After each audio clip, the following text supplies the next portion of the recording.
Daghang mga non-government organizations kun NGOs ang natukod aron sa pagtabang sa mga nanginahanglan.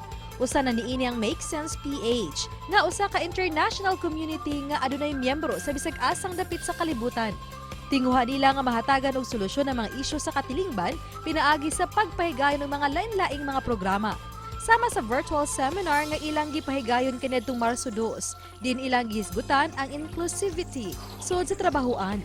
Gawa sa mga seminar, aduna usab sila mga scholar nga mipaambit sa ilang mga makadasig nga istorya sa kinabuhi. Karong buntaga, sayrantang uban pa nila mga programa, ilabi na diri sa Subo, kauban ang ilang Asia's Community Director, dinhilang sa GMA Regional TV Live. Isgutan ta mga kapuso, issue sa inclusivity sa lain-lain nga mga trabahoan o mga negosyo dinhi sa nasod. Makauban nato Asia Community Director sa Make Sense, Pepper Limpoco. Good morning, Ma'am Pepper. Welcome sa GMA Regional TV Live. Pakigreet sa atong mga viewers karong buntaga sa Central ug Eastern Visayas, ma'am. Maayong buntag sa tanan, and thank you very much for having Make Sense today. Thank you sa ma'am for joining us. Can you share to us kining advocacy ninyo inclusivity sa workplace? Ganong importante man ni ma'am nga atong ma-implement ni diri sa atong society? Kaning among program na Rise for Youth program ay go-focus sa pag-reduce ng inequalities in skills and employment, no?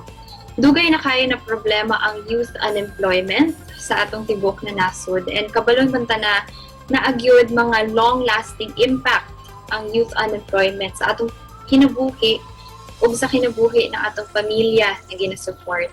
And actually, mas lisod pag yun para sa mga babae o mga batan-on na mga babae no, naka-experience o lain-lain na issues like income loss, food insecurity, pagkulong sa eskwela, and of course, napay issues like domestic and gender-based violence. No? How can we, in our own little ways, contribute aning mong advocacy? First advice that we have in Make Sense is always to look inward, actually. And what we mean about looking inward is really to look at your own workplace or to look at kung asa mo katrabaho. And there are different questions that you can ask yourself no, when you're thinking about this na. Are we inclusive? Are we diverse in our own company? Pila ang mga babae na nasa leadership position?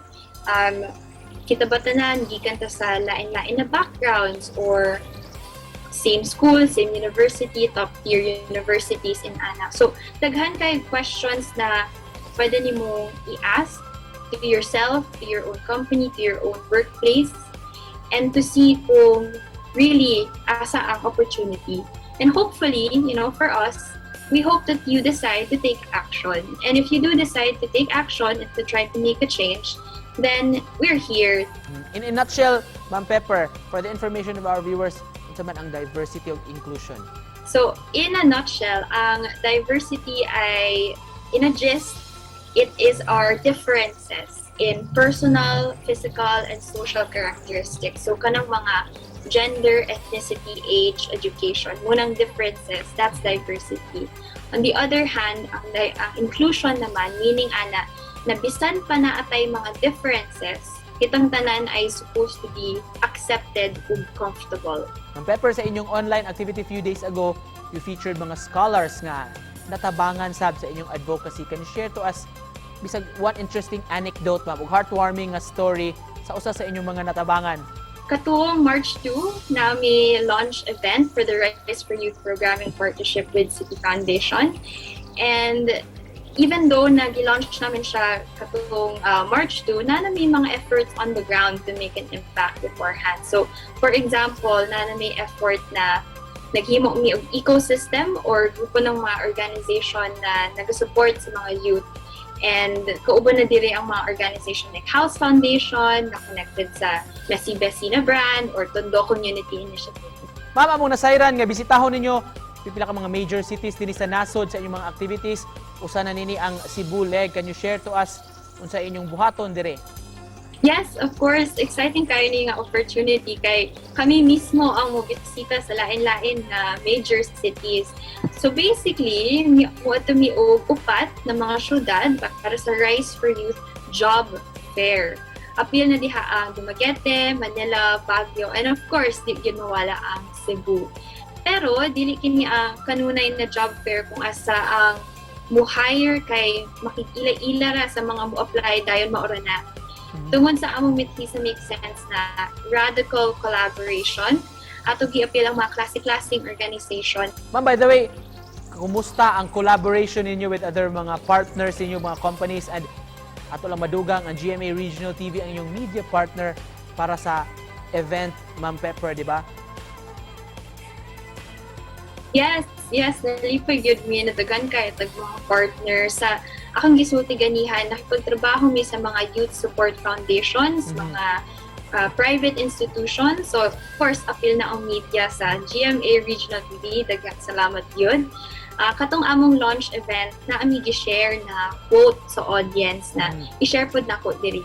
Ingon mi na it is not solely on the youth to learn new skills alone and struggle to catch up to an evolving job market, but that it's the whole system that has to be involved in preparing the underserved youth for the future. Gikan niya sa usa ka report ng company na Deloitte. So, kailangan yun na ma-appeal ang tanan kung ganahan ta na ang mga sunod na henerasyon ng mga leaders o trabahante kay Mulambo. Nakikistorya po mi sa mga ubang mga ahensya sa gobyerno para tinabangay ta. Kung excited kayo mi sa nadaghan kaayo ang appeal sa among programa. And just in closing, briefly, Ma'am Pepper, mensahe nimo sa mga nagtanaw nato rong buntaga. We'd like to invite all of you to be partners and allies for this program. For more information on the program, moadto ra mo sa website na riseforyouth.makesense.org. Kung pwede po mo sign up sa among newsletter, pwede sa ninyo i-follow sa Facebook, which is Make Sense Philippines. We'd really like to sincerely thank you, City Foundation, for their continued trust and support, and of course to GMA Regional TV as well, our media partner for this program. Daghan salamat. Alright, thank you so much po, Ma'am, for joining us this morning. Hisgot sa Rise for Youth. Si Ma'am Pepper Limpoco. Salamat, Ma'am!